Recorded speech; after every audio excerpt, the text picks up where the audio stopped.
Breathe and criticize. Make your opinions heard.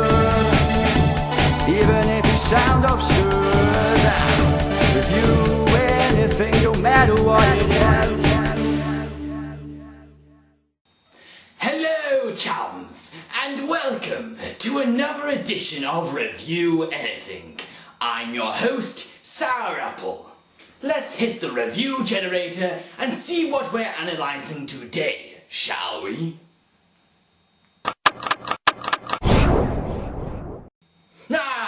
Lloyd in Space. Lloyd in Space follows the adventures of a teenage alien that lives on board a space station that happens to hold an entire society of alien species. Lloyd's mother happens to be the station's commander, and his sister Francine has telekinetic powers, so Lloyd lives an unusual life compared to his friends Eddie, Kurt, and Douglas, a group of social outcasts. So, let's dive into the world of Lloyd in Space by first examining its pros. The first pro would have to be Lloyd himself as a protagonist for the series.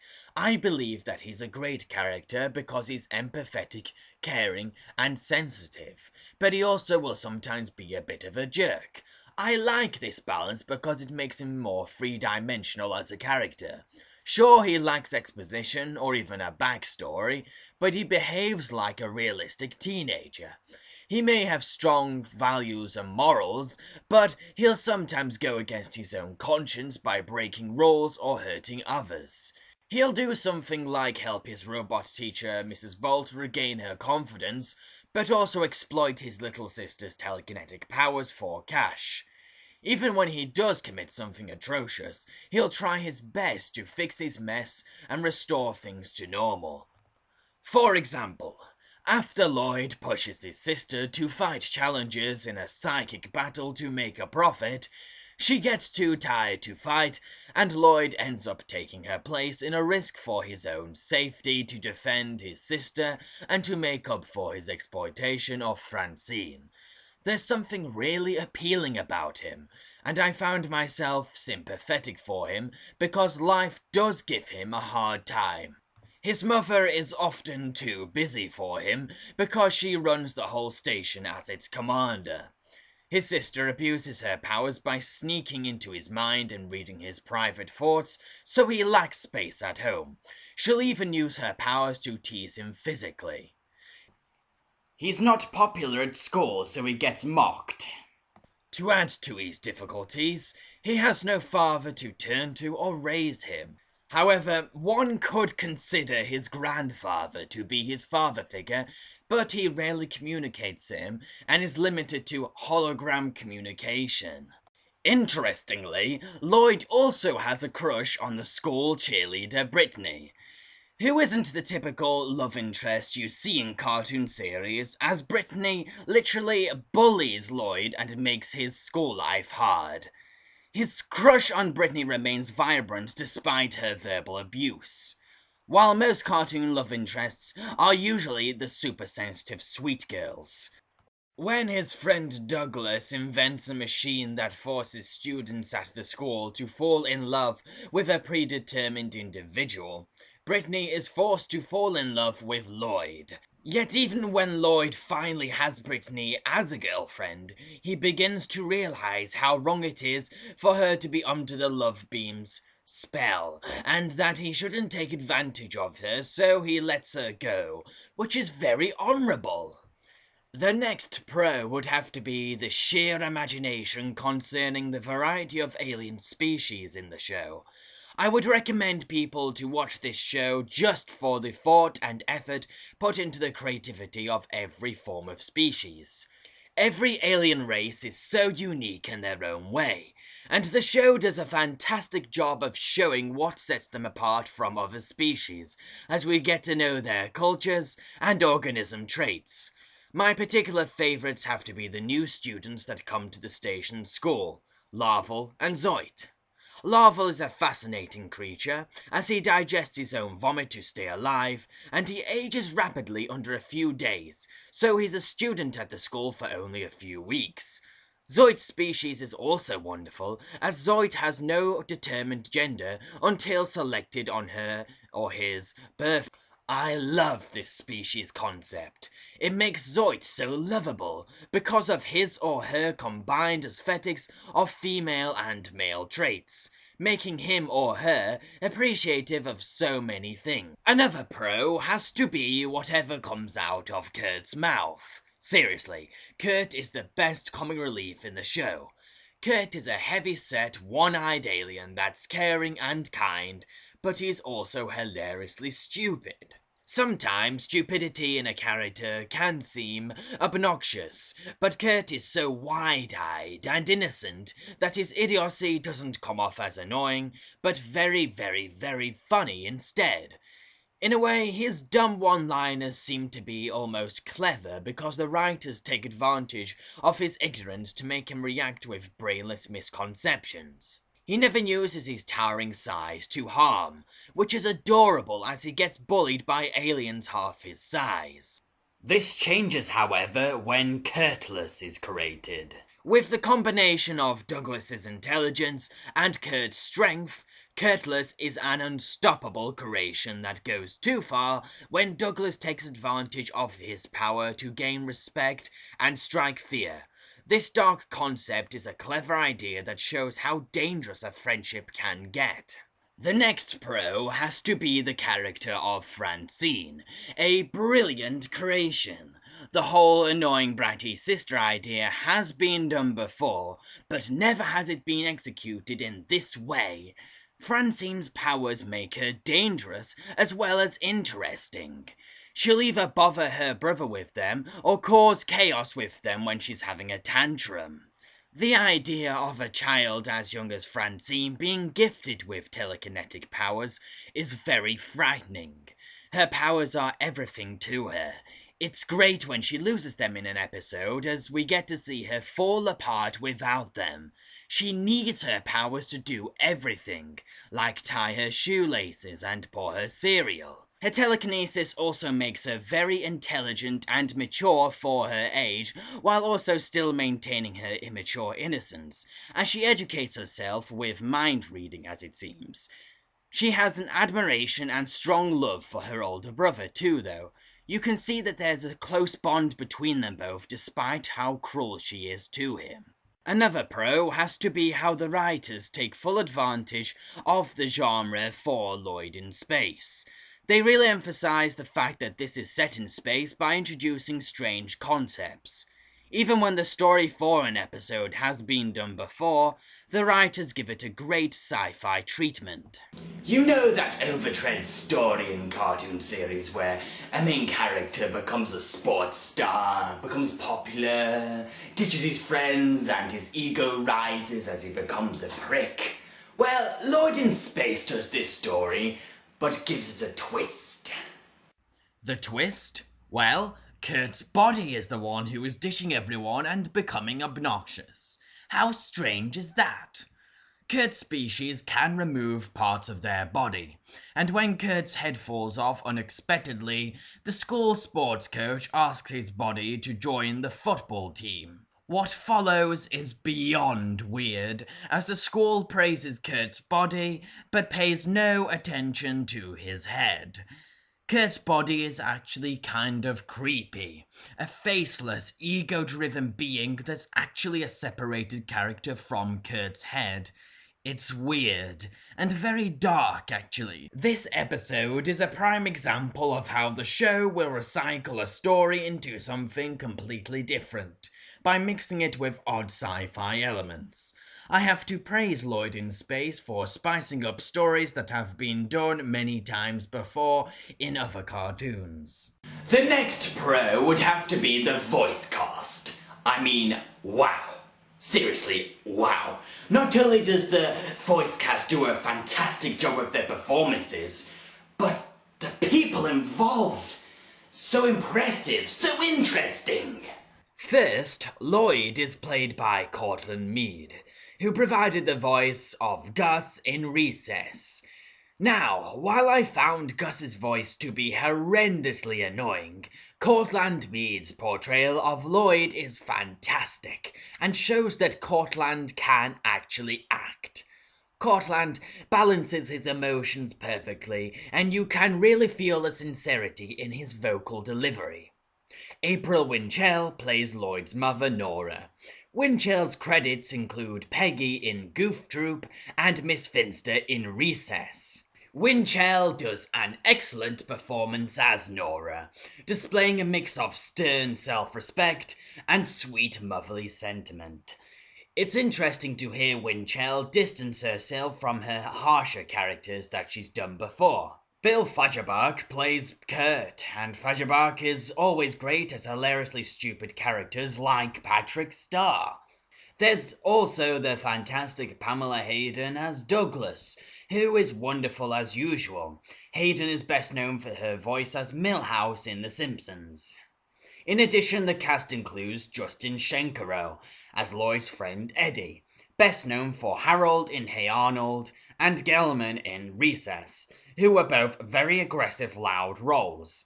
And Shenkarow shows his range by giving Eddie a calmer but emotionally vibrant voice. Then there's the supporting cast and the guest voice actors. Holy shit.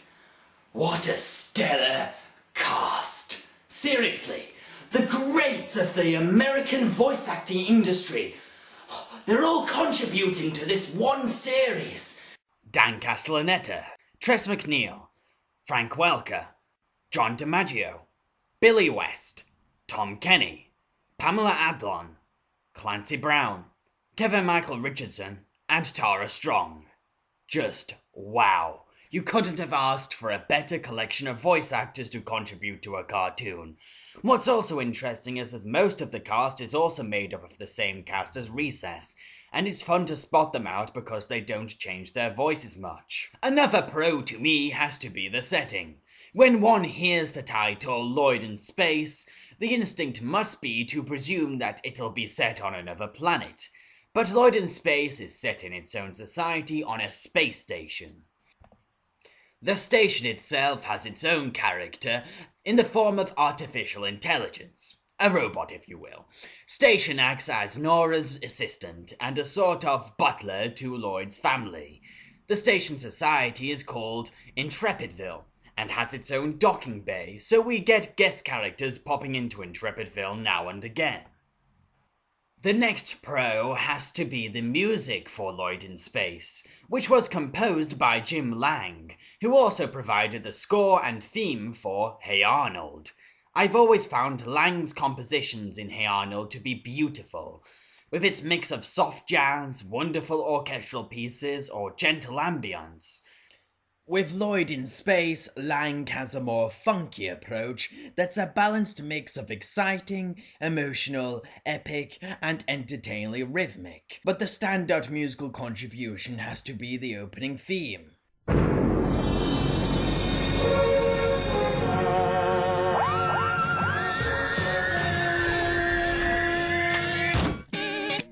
Lloyd, come on, man! Lloyd, have you finished cleaning your room yet? Working on it, Mom!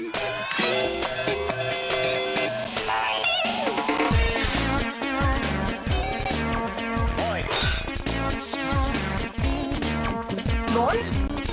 I gave you a crater full of homework today, mister! Run, Lloyd! Run for your life! Hey! You ain't garbage! Yes, superlative! I was worried, Lloyd!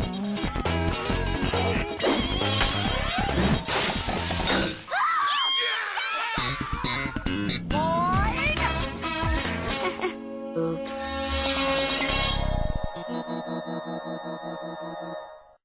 Opening with a sweeping shot towards the station as we hear a theremin-inspired ambience, then a funky beat kicks in as a story takes place. The dialogue among characters during the theme become the lyrics.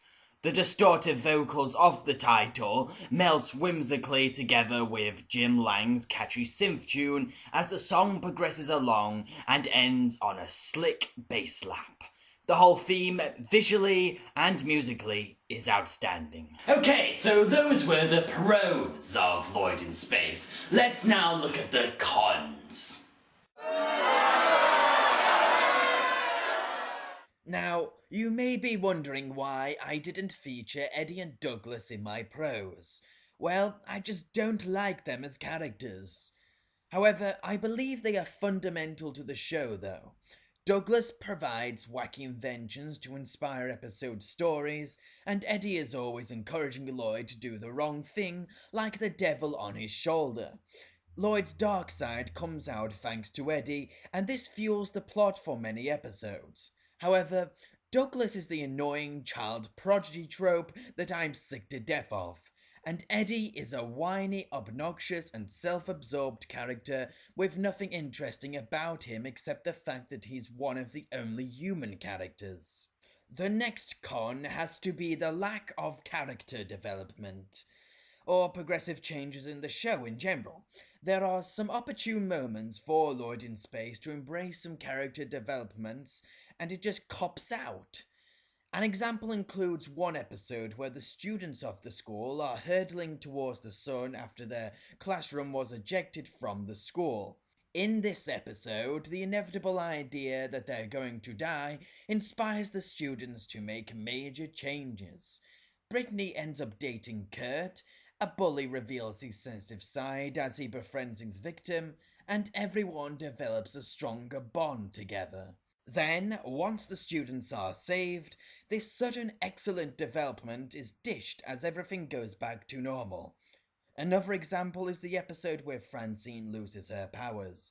She becomes an interesting character without her powers as she slowly learns how to do things without telekinesis. Plus, Francine's relationship with Lloyd develops as he helps her learn how to do everyday things. Then the episode restores her powers, and it all goes back to normal. I really wish that Lloyd in Space was more progressive and didn't resort to the idea of keeping things the same. Another con would be the supporting character of Brittany. You could compare Brittany to Helga from Hey Arnold. Like Helga, Brittany is aggressive and harsh with Lloyd, but hides a secret crush on him that's revealed in a tree's carving. However, Helga is more complex than Brittany.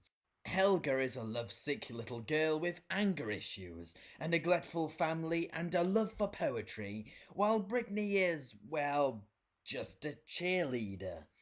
Brittany isn't very interesting, and there could have been potential for her to be very complex.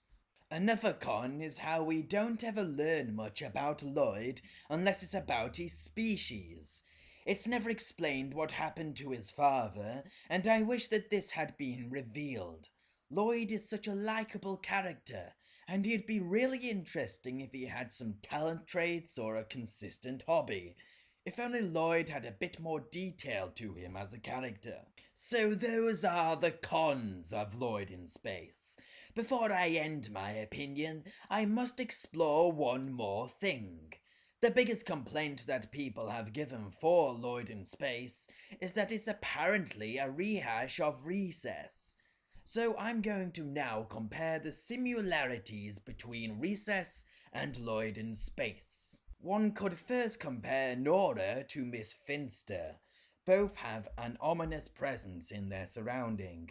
Nora can keep an eye on all of Intrepidville and even reveal herself on a giant monitor. She also has Station to help her notice small details. This mirrors how Miss Finster has a powerful presence on the playground and uses Randall to help her notice things that she can't see. Then there's Douglas, who is pretty much very similar to Gretchen. Both are child prodigy characters that supply inventions for their friends. Also, the idea of Kurt being sensitive yet large reflects the character of Mikey. Both Recess and Lloyd in Space are set in unconventional societies. Recess is set on a playground society run by children, and Lloyd in Space is set in a society inside a space station that's run by a commander. Not a mayor, not a king, but a commander. One could also compare the character of Mrs. Walt to Miss Finster. In terms of attitude, both are grouchy and old, with bitter resentment to their students. Other than these similarities, I can't think of any other reason for people to think that Lloyd in Space is a repeat of Recess. I mean, Recess doesn't contain telekinesis, or hologram technology, or alien antennas that reflect teenage fantasies, or unusual intergalactic species. To me, Lloyd in Space is a fantastic series that's not without its flaws, but I found it to be imaginative, funny, touching, and sometimes even intelligent, especially when characters would analyze their possibilities during a conflict. So there you go, Lloyd in Space. I hope you enjoyed this review, and please check out my other reviews on my channel. And if you'd like to be updated about every review that I make, then please subscribe to my channel, because trust me, I'll keep making them. Huh? What's wrong with the television?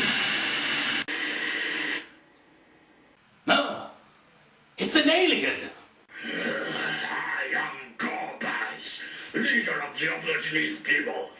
I demand access to the House of Sour Apple. Why my house, Mr. Alien?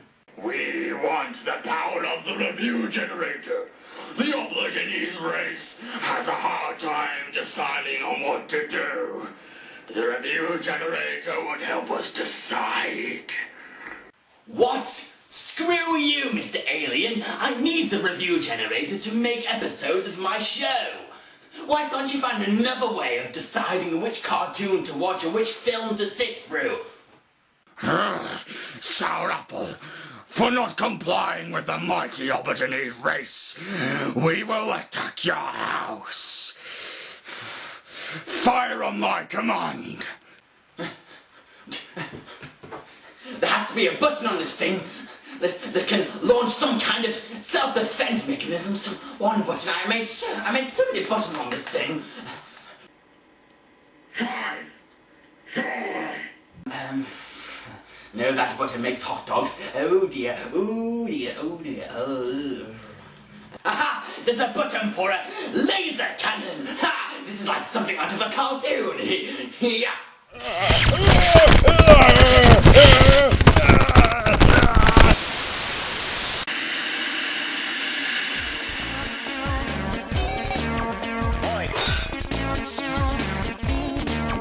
Lloyd? I gave you a crater full of homework today, mister!